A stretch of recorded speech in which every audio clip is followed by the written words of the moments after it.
इतिहास के पिछले क्लास में हम 800 ईस्वी से लेके 1200 ईस्वी के बीच जिन राजवंशों ने भारत में शासन किया, जिसको कौन सा काल कहा गया, राजपूत काल कहा गया।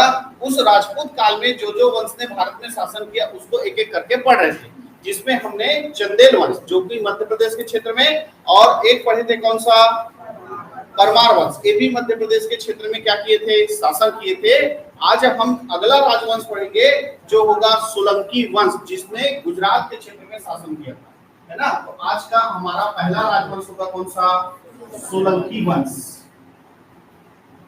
सोलंकी वंश, है ना। देखो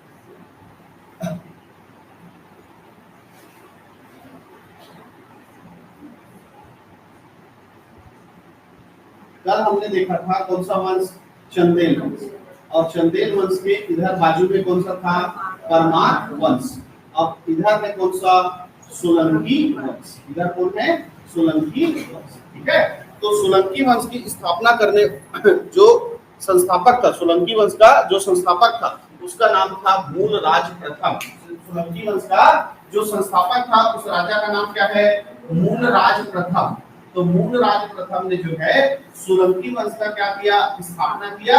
इसीलिए इस मूलराज प्रथम को सोलंकी वंश का क्या कहा जाता है, संस्थापक कहा जाता है। और इस संस्थापक मूलराज प्रथम ने सोलंकी वंश की राजधानी बनाई थी अनिलवाड़ को। किसको राजधानी बनाया था, अनिलवाड़।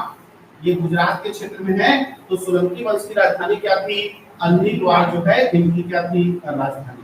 क्लियर है। तो सोलंकी वंश का संस्थापक कौन हो गया, मूलराज प्रथम। सोलंकी वंश का राजधानी क्या था, तो अनिलवाड़। सोलंकी वंश का राजधानी क्या था, अनिलवाड़। प्रसिद्ध राजा हुआ भीम प्रथम। प्रसिद्ध राजा कौन हुआ, भीम प्रथम। भीम प्रथम। याद करो कल मैंने राजा भोज पढ़ाया था, परमार वंश, है ना। तो लास्ट में मैंने बताया था कि सोलंकी और कलचुरी वंश ने संघ बनाकर उस राजा भोज पर क्या किया, आक्रमण किया, है ना, उसको पराजित कर दिया। तो सोलंकी वंश और कलचुरी वंश ने संघ बनाया। तो उस समय सोलंकी वंश का राजा कौन था, भीम प्रथम। यानी भीम प्रथम ने परमार वंश के राजा किसको पराजित किया है, राजा भोज को।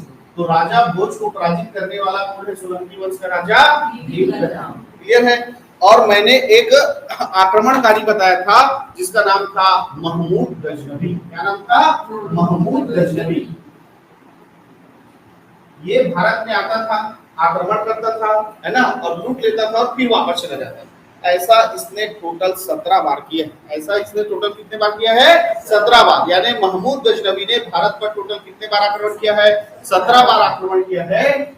उसी 17 बार आक्रमण में जब 16वां बार उसने आक्रमण किया, 16वां आक्रमण में इसने आक्रमण किया था कहां, सोमनाथ मंदिर पर। 16वां आक्रमण किया था कहां पर, सोमनाथ मंदिर, गुजरात में है। सोमनाथ मंदिर पर आक्रमण किया था। उस समय उस क्षेत्र सोलंकी वंश के अंतर्गत आता था और वहां का राजा कौन था, भीम प्रथम। तो भीम प्रथम के कार्यकाल के दौरान महमूद गजनवी ने 16वीं बार जब आक्रमण किया तो उसने किस मंदिर को लूटा था, सोमनाथ मंदिर को लूटा था। और एक घटना है 1025, घटना कब का है, 1025। क्लियर है। तो 16वीं बार आक्रमण में सोमनाथ मंदिर को लूटा 1025 में महमूद गजनवी ने। तब वहां का राजा कौन था, तो राजा कौन था, भीम प्रथम। राजा कौन था, भीम प्रथम। अब जो महमूद गजनवी था वो भारी खूंखार था, राजा उससे डरते थे, उससे अधिकतर राजा हार जाते थे, है ना। तो ये भीम प्रथम भी हार गया। पूरा सोमनाथ मंदिर को वो महमूद गजनवी तोड़ फोड़ के लूट के पूरा क्या हो गया, चला गया। तो पूरा मंदिर पूरा टूट गया था। तो उसका पुनर्निर्माण कराया था किसने, भीम प्रथम। तो सोमनाथ मंदिर का पुनर्निर्माण कराने वाला राजा कौन था, यही भीम प्रथम। क्लियर है। और जैसे सोमनाथ मंदिर दिखता है वैसी ही थोड़ा बहुत दिखाई, मतलब हूबहू, है ना, जैन मंदिर बनाया जिसका नाम था दिलवाड़ा जैन मंदिर, माउंट आबू, ये राजस्थान में है। यहाँ पर कौन सा जैन मंदिर बनाया, दिलवाड़ा जैन मंदिर। लेकिन भीम प्रथम ने नहीं बनाया। भीम प्रथम के शासन काल में उसका एक सामंत था जिसका नाम था विमल शाह, है ना। क्या नाम था, विमल शाह, इसने बनवाया था। तो याद रखेंगे विमल शाह ने जो इसका सामंत था, भीम प्रथम का सामंत था, उसने माउंट आबू में क्या किया था, दिलवाड़ा जैन मंदिर का क्या किया था, निर्माण किया था। तो भीम प्रथम के शासनकाल में इतनी लाइन आपको याद होना चाहिए कि भीम प्रथम वह राजा है जिसने परमार शासक राजा भोज को क्या किया था, पराजित किया था। और इसी भीम प्रथम के समय महमूद गजनवी ने 1025 में 16वें बार आक्रमण में सोमनाथ मंदिर को लूटा था। तब सोमनाथ मंदिर का पुनर्निर्माण कराने वाला राजा कौन था, भीम प्रथम। और इसी भीम प्रथम के समय में इसका सामंत था कौन, विमल शाह, जिसने माउंट आबू में दिलवाड़ा जैन मंदिर का क्या किया था, निर्माण किया। क्लियर है। इसके बाद एक राजा होंगे इस वंश में जिसका नाम है जयसिंह। राजा का नाम क्या है, जयसिंह। ये जयसिंह से ज्यादा प्रसिद्ध इसके दरबार में रहने वाला जयचंद था। इसके दरबार में रहने वाला सॉरी हेमचंद,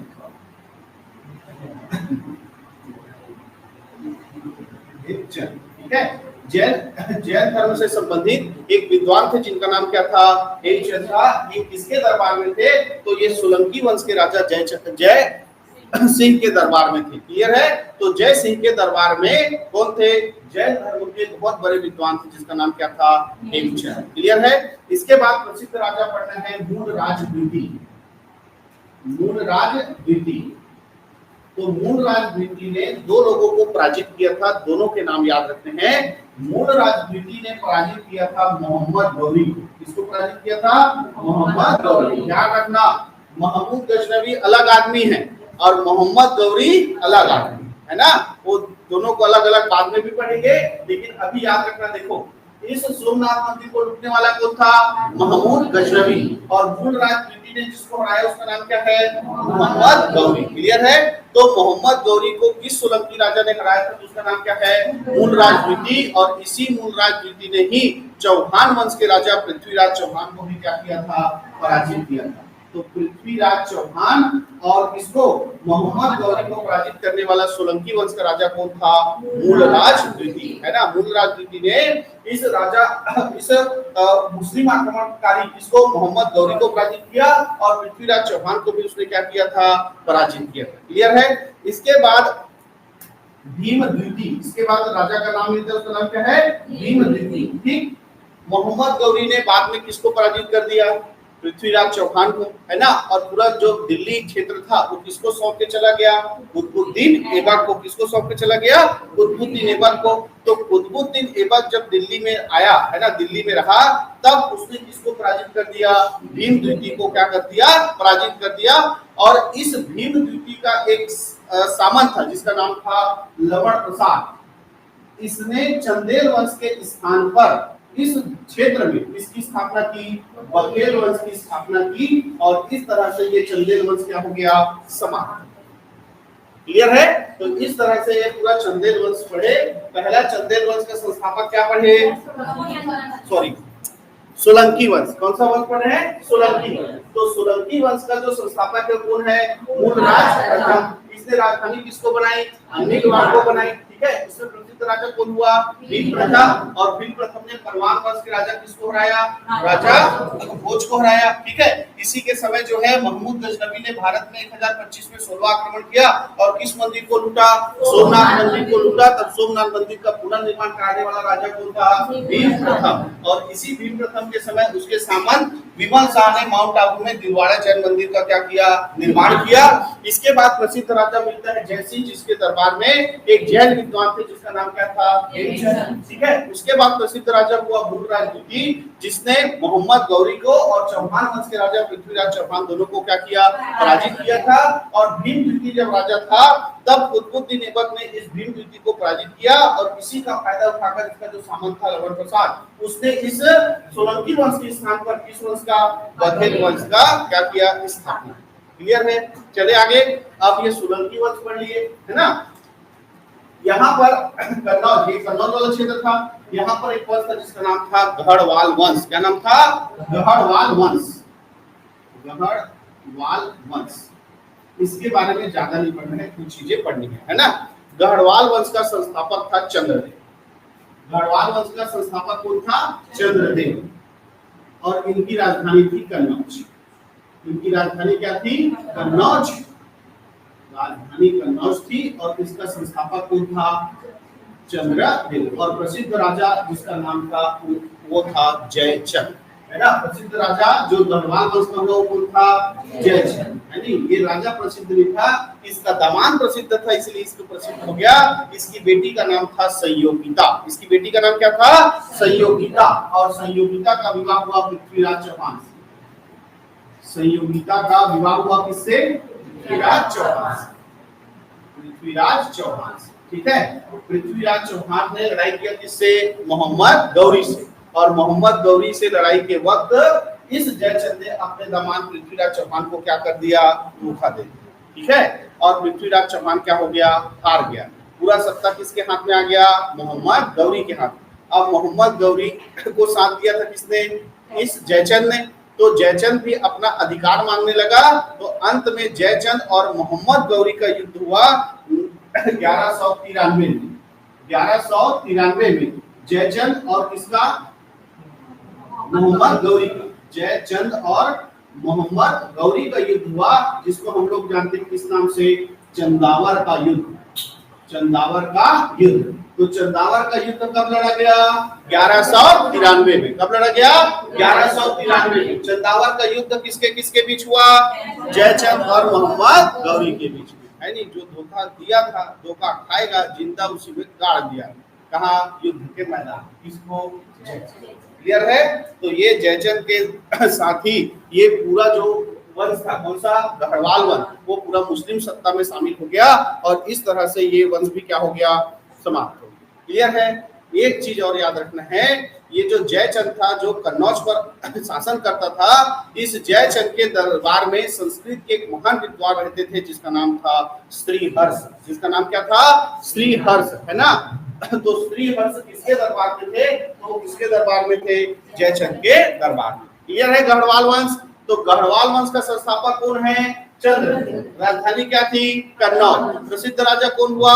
जयचंद। जयचंद की बेटी का नाम क्या था? संयोगिता। संयोगिता का विवाह किससे हुआ? पृथ्वीराज चौहान से। पृथ्वीराज चौहान को धोखा दिया उसने, और बाद में मोहम्मद गौरी के साथ 1193 में उसने कौन सा युद्ध लड़ा? चंदावर का युद्ध लड़ा, जिसमें उसकी मृत्यु हो गई। और यहाँ से पूरा गढ़वाल वंश क्या हो गया? समाप्त। आगे बढ़े। ये बंगाल वाले क्षेत्र में था सेन वंश। बंगाल वाले क्षेत्र में कौन सा वंश था? सेन वंश, है ना। तो सेन वंश जो है बंगाल वाले क्षेत्र में शासन करता था। इस सेन वंश के बारे में ज्यादा जानकारी नहीं है, केवल कुछ प्रसिद्ध राजा हुए हैं, उन्हीं को पढ़ना है, ठीक है। तो सेन वंश के संस्थापक का नाम था सामंत सेन। सेन वंश का जो संस्थापक था उसका नाम क्या था? सामंत सेन, ठीक है। सामंत सेन जो है वो सेन वंश का संस्थापक था।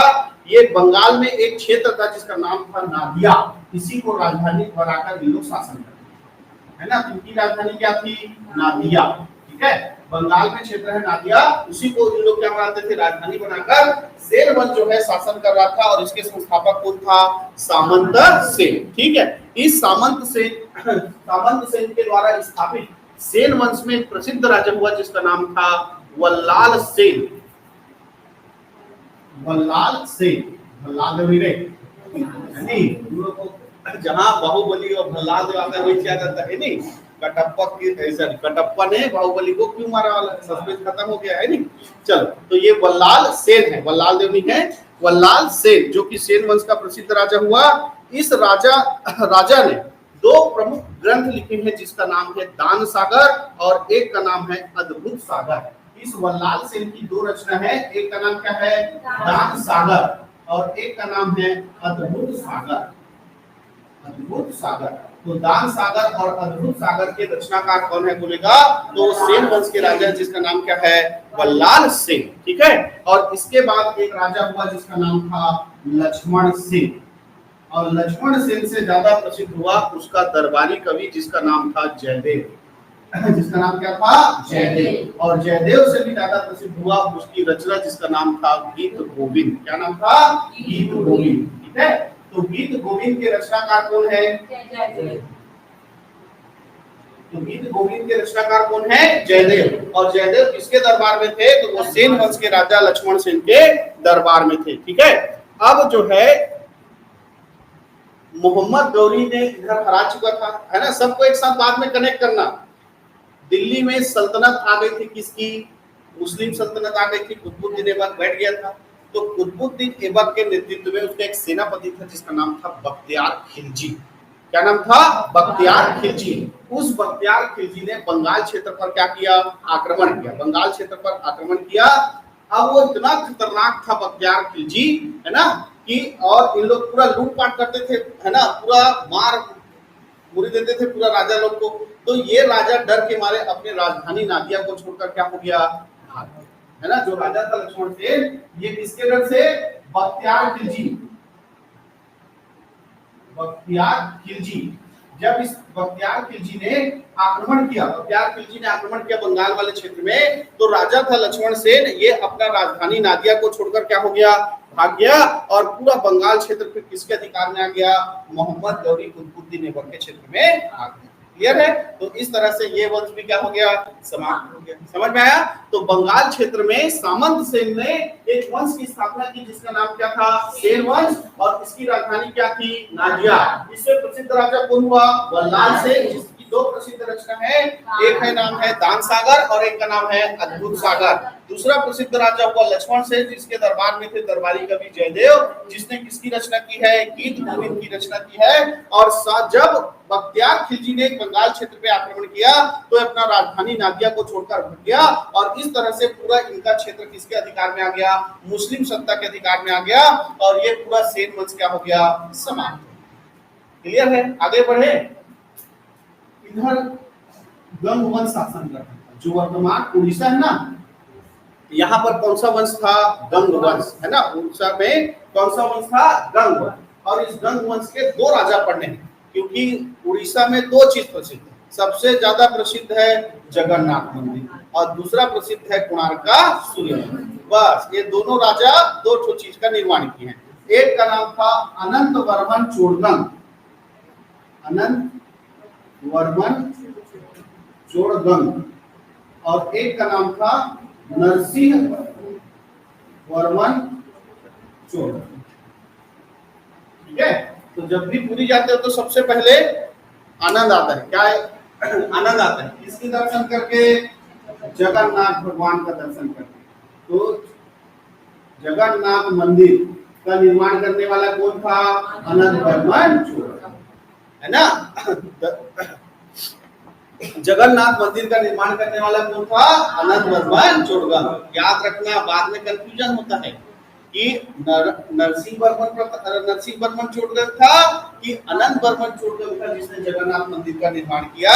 तो जब भी उड़ीसा जाओगे, जगन्नाथ भगवान का दर्शन करोगे तो आनंद से क्या हो जाओगे? ओतप्रोत हो जाओगे। तो इसीलिए याद रखना कि जगन्नाथ भगवान का निर्माण करने वाले राजा का नाम क्या था? अनंत वर्मन चोड़गंग। क्लियर है? अब उसके बाद याद रहेगा नरसिंह वर्मन चोड़गंग ने किसका निर्माण किया? कोणार्क के सूर्य मंदिर। कोणार्क के सूर्य मंदिर का निर्माण करने वाला राजा कौन था? नरसिंह वर्मन चोड़गंग। और ये दोनों किस वंश से संबंधित है? उड़ीसा के गंग वंश से संबंधित। क्लियर? चलो आगे बढ़े। अब देखो ये सब वंश आ गए। अब इन सब वंशों के ऊपर यहाँ पर हरियाणा में एक वंश चल रहा था जिसका नाम था चौहान वंश। चौहान वंश, ठीक है? वंश पढ़ेंगे चौहान वंश।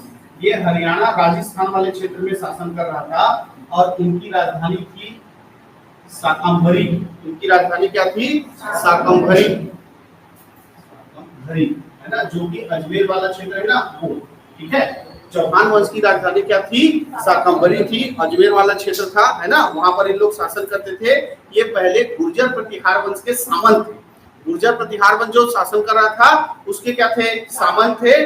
बाद में एक राजा हुआ जिसका नाम था वासुदेव, और इसी वासुदेव ने ही इस चौहान वंश की क्या की थी? स्थापना की। तो ये हो गए इस चौहान वंश की क्या? संस्थापक। तो चौहान वंश के संस्थापक कौन थे? वासुदेव। चौहान वंश के संस्थापक कौन थे? वासुदेव। और इसने फिर राजस्थान के नागौर क्षेत्र में जो वो है जगह है जिसका नाम है अहिछत्रपुर। क्या नाम है? अहिछत्रपुर। अहिछत्रपुर इसको क्या बना लिया? राजधानी। तो चौहान वंश का संस्थापक कौन था? वासुदेव। और इनकी राजधानी क्या थी? अहिछत्रपुर। क्या थी? अहिछत्रपुर। ठीक है? वहां पर एक जगह है जिसका नाम है सांभर। क्या नाम है? सांभर। राजस्थान में एक जगह है सांभर, वहां पर इसने अपनी देखो शाकंभरी क्षेत्र कहलाया, तो इनकी जो कुल देवी थी उसका भी नाम क्या था? शाकंभरी। तो इसने उसी सांभर क्षेत्र में शाकंभरी माता के मंदिर का क्या किया? निर्माण किया। तो शाकंभरी माता के मंदिर का निर्माण करने वाला राजा कौन है? वासुदेव। ठीक है, तो चौहान वंश का संस्थापक कौन है? वासुदेव। चौहान वंश की राजधानी किसको बना दिया गया? हरिश्चंद्रपुर को। और सांभर स्थान पर जो शाकंभरी माता मंदिर का निर्माण किया उस राजा का भी नाम क्या है? वासुदेव। क्लियर है? अब अगला जो राजा प्रसिद्ध हुआ उसका नाम था अजय राज। उसका नाम क्या था? अजय राज। अजय राज। और इसने एक नगर बसाया जिसका नाम रखा अजमेर। राजस्थान में है अजमेर, तो अजमेर शहर का स्थापना करने वाला चौहान वंश का राजा था जिसका नाम क्या था? अजय राज। और अब इस अजमेर शहर को ही इसने अपना क्या बना दिया? राजधानी। अब चौहान वंश की राजधानी क्या हो गई? अजमेर। पहले सामंती थे, तब इसने शाकंभरी क्षेत्र को अपना राजधानी बनाया, सामंत थे। उसके बाद जब स्वतंत्र शासक बने तो वासुदेव ने इसकी स्थापना की और राजधानी किसको बनाया? हरिश्चंद्रपुर को। अब राजा हो गया अजय राज। तब इसने अजमेर नामक शहर की स्थापना की और उसी अजमेर को ही अपनी क्या बना दी? राजधानी बना दी। क्लियर है? अब इसमें प्रसिद्ध राजा होगा विग्रह राज चतुर्थ। विग्रह राज चतुर्थ। विग्रह राज चतुर्थ प्रसिद्ध राजा कौन हुआ? विग्रह राज चतुर्थ। इस विग्रह राज चतुर्थ को विशल देव के नाम से भी जाना जाता है। इसको किस नाम से जाना जाता है? विशल देव के नाम से जाना जाता है ना। विग्रह राज चतुर्थ को विशल देव के नाम से जाना जाता है। ठीक है, इसने अजमेर में एक संस्कृत कॉलेज बनाया। इसी ने ही अजमेर में क्या बनाया था? एक संस्कृत कॉलेज बनाया था। संस्कृत कॉलेज, संस्कृत कॉलेज बनाया था, है ना। जिसको जब कुतुबुद्दीन ऐबक दिल्ली सल्तनत पर बैठेगा तो इस संस्कृत कॉलेज को तोड़वाकर एक क्या बनाएगा? मस्जिद बनाएगा, जो 2.5 दिन तक ही रहेगा। उसके बाद फिर वो मस्जिद टूट जाएगा, है ना। वो वापसी लड़ाई के चक्कर में तो मस्जिद जो है, पहले कॉलेज को तोड़ाया, क्या बनाया, और फिर वो टूट गया। अब उसके बाद भाई राजा है तो वो वापस फिर एक क्या बनाता है? मस्जिद बनाता है। तो पहले मस्जिद कितने दिन तक रहा था?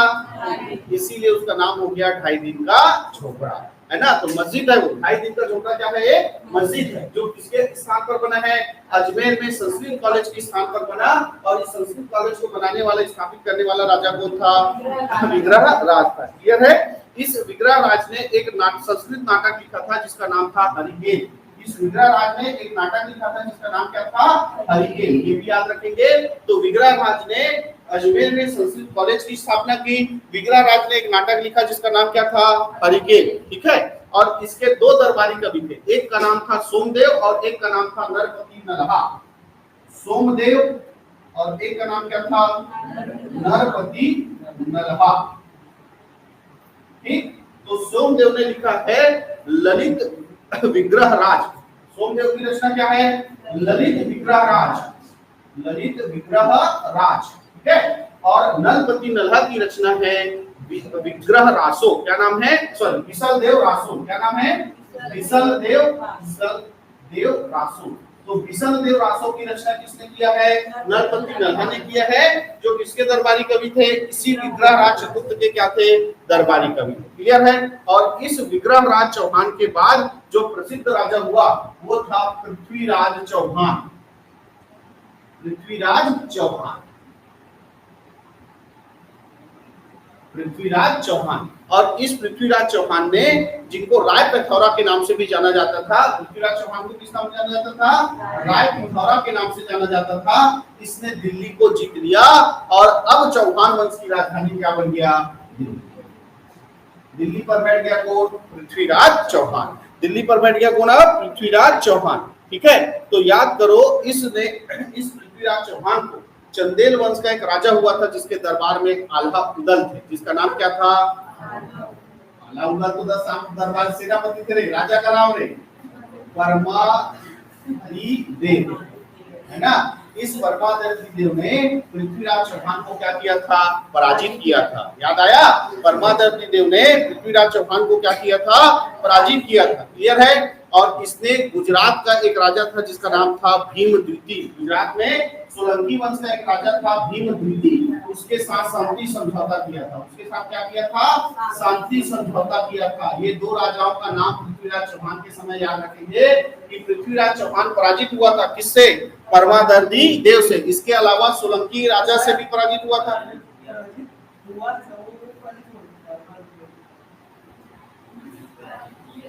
पराजित हुआ था ना, ये याद करो।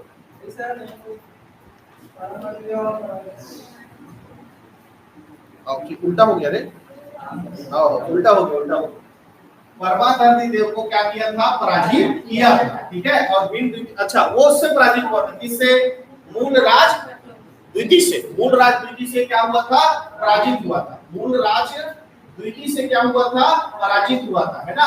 मूलराज द्वितीय से पराजित हुआ था और परमादर्दी देव को पराजित किया था। और भीम द्वितीय से क्या किया था? शांति समझौता किया था। किसने?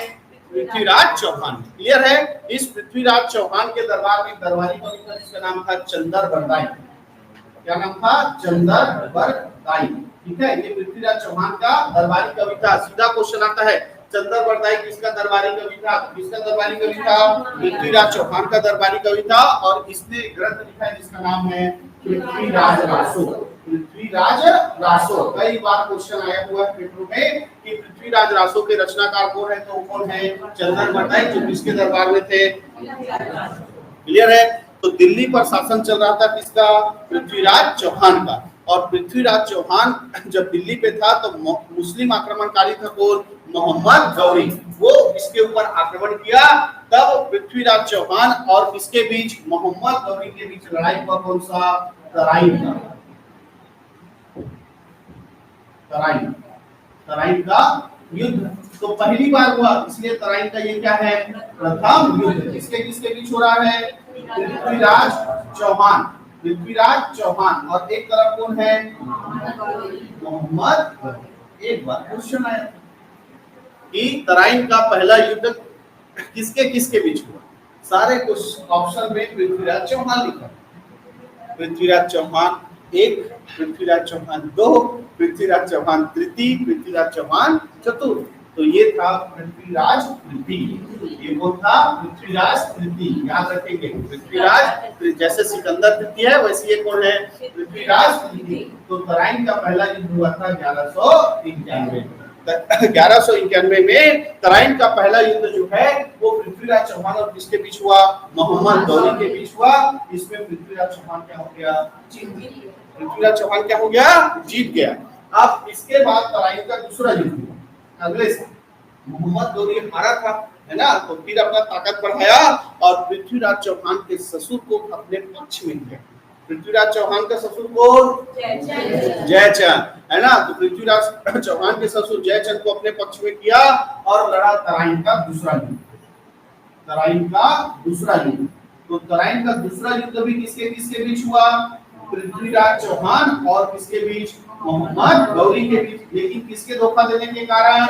जयचंद के धोखा देने के कारण पृथ्वीराज चौहान हार गया और मोहम्मद गौरी क्या हो गया? जीत गया। और इस तरह से चौहान वंश पूरा तरह क्या हो गया? समाप्त हो गया। क्लियर है? तो पृथ्वीराज चौहान जो है तराइन के दूसरे युद्ध में मोहम्मद गौरी से क्या हो गया? पराजित हो गया। इसके पराजित होने के बाद जो मोहम्मद गौरी है उसने पृथ्वीराज चौहान का बेटा था जिसका नाम था गोविंद, उसको अजमेर का क्षेत्र देकर वहां का क्या बनाया? शासक बनाया। लेकिन धीरे धीरे से ये पूरा जो सत्ता है वो किस पे आ गया? इधर मुस्लिम सत्ता में आ गया और ये चौहान वंश क्या हो गया? समाप्त। क्लियर है? जितना ये पूरा चौहान वंश है इनका एक अभिलेख है जिसका नाम है बिजौलिया अभिलेख। कौन सा अभिलेख है? बिजौलिया अभिलेख। ये बिजौलिया अभिलेख में पूरा चौहान वंश की जानकारी मिलती है, उनकी वंशावली मिलती है। क्लियर है? तो ये था कौन सा वंश? चौहान वंश। ठीक है, आगे बढ़े। समझ में आया पूरा? अब देखो यहां से हार गया पृथ्वीराज चौहान, दिल्ली पर सत्ता स्थापित हो गया किसका? मोहम्मद गौरी का। अब मोहम्मद गौरी दिल्ली पर किसको बिठा के जाएगा? कुतुबुद्दीन ऐबक को बिठा के जाएगा और वहां से चालू हो जाएगा क्या? मुस्लिम सत्ता, दिल्ली सल्तनत। ठीक है, तो अभी मोहम्मद गौरी और महमूद गजनवी को पढ़ेंगे तो ये सारा चीज और अच्छे से क्या हो जाएगा? क्लियर हो जाएगा। तो चौहान वंश पूरा क्लियर हो गया होगा। चौहान वंश का संस्थापक कौन है? वासुदेव। और इसने राजधानी किसको बनाया? अहिच्छत्रपुर को बनाया। और इसने ही सांभर क्षेत्र में शाकंभरी माता के मंदिर का क्या किया? निर्माण किया। उसके बाद प्रसिद्ध राजा अजयराज हुआ, जिसने अजमेर शहर की स्थापना की और उसको क्या बनाया? राजधानी बनाया। फिर प्रसिद्ध राजा हुआ विग्रहराज चतुर्थ, जिसको विशल देव के नाम से जानते हैं। इसने अजमेर में क्या किया था? संस्कृत कॉलेज की स्थापना किया था, जिसके ऊपर बाद में कुतुबुद्दीन ऐबक ने 2.5 झूठे का निर्माण किया। इसने हरिकेल नामक नाटक लिखा था और इसके दरबार में 2 दरबारी कवि थे, सोमदत्त जिसने ललित मुद्रा की रचना की और गणपति नाना ने इसकी विशल देव रासों की रचना की। फिर प्रसिद्ध राजा आया कौन? पृथ्वीराज चौहान या पृथ्वीराज तृतीय, जिसने राय पिथौरा का उपाधि धारण किया और दिल्ली को जीतकर दिल्ली को क्या बनाया? राजधानी बनाया। और इसने मूल राज ब्रिटिश से पराजित हुआ और परमाधर्ती देव को क्या किया? पराजित किया। भीम ब्रिटिश के साथ इसने क्या किया था? शांति समझौता किया था। और चंद्र प्रकाश जी इसका दरबारी कवि था, उसी ने लिखा है कौन सा ग्रंथ? पृथ्वीराज रासो। मोहम्मद गौरी के साथ इसने तराइन का पहला युद्ध लड़ा 1191 में, जिसमें पृथ्वीराज चौहान क्या हो गया? विजित हुआ। लेकिन उनके ससुर जयचंद के धोखा देने के कारण 1192 में हुए तराइन के दूसरे युद्ध में पृथ्वीराज चौहान मोहम्मद गौरी से क्या हो गया? पराजित हो गया। और इस तरह से चौहान वंश धीरे से क्या हो गया? क्लियर है? अब चलते हैं कश्मीर के ऊपर, है ना। कश्मीर के राजवंश बचा हुआ है, उसको भी खत्म कर देते हैं। फिर कल के क्लास में हम लोग जो है नीचे की ओर बढ़ेंगे। अभी ये पूरा मध्य वाला पढ़ लिए, है ना, मध्य वाला। अभी ऊपर वाला कश्मीर का पढ़ लेते हैं, नहीं तो उसको छोड़ दे क्या? कल पढ़ते हैं। कल पढ़ेंगे हम लोग ऊपर और नीचे का, है ना, कश्मीर का और नीचे दक्षिण में संगम का। ऊपर और नीचे का कल पढ़ेंगे, क्योंकि ज्यादा पढ़ेंगे पूरा राजा इधर का उधर हो जाएगा। इसलिए आज के लिए इतना ही रखते हैं। कल कश्मीर के राजवंश और संगम का, इधर दक्षिण में संगम काल चल रहा था, उसके बारे में जानेंगे। तो आज के लिए इतना है।